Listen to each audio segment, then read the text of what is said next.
6 సంవత్సరాల క్రితం ప్రారంభమైన ఉప్పల్ ఎలివేటెడ్ కారిడార్ చెప్పుకుంటేనే తెలంగాణ రాష్ట్ర ప్రజలకి తెలంగాణ ప్రజలకి అవమానకరం. 10 సంవత్సరాలు హైదరాబాద్ విశ్వనగరం చేస్తానని చెప్పి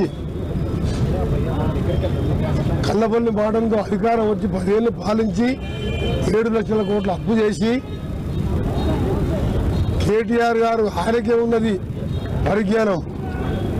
ఆయన ఇంగ్లీష్లో మాట్లాడతాడు, సెల్ఫీలు దిగుతాడు, అన్నీ చేస్తాడు.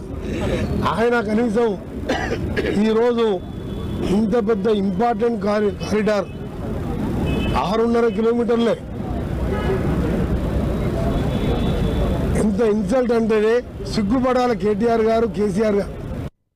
అందరికీ కూడా రాష్ట్ర ప్రభుత్వం తరఫున R&B శాఖ మంత్రిగా మీకు మాట ఇస్తున్నా, వచ్చే 10 రోజులలో ఉప్పల్ చౌరస్తాకి వెళ్ళి ఔటర్ రింగ్ రోడ్డు అక్కడ కలిసే వరకు కింద రోడ్డు, కొత్త రోడ్డు పనులు ప్రారంభిస్తామని అందరికీ కూడా హామీ ఇస్తున్నాను. దాంతోపాటు అక్టోబర్ దసరా పండుగ నాటికి ఈ ఫ్లైఓవర్ బ్యాలెన్స్ టెండర్ పిలిపించి అది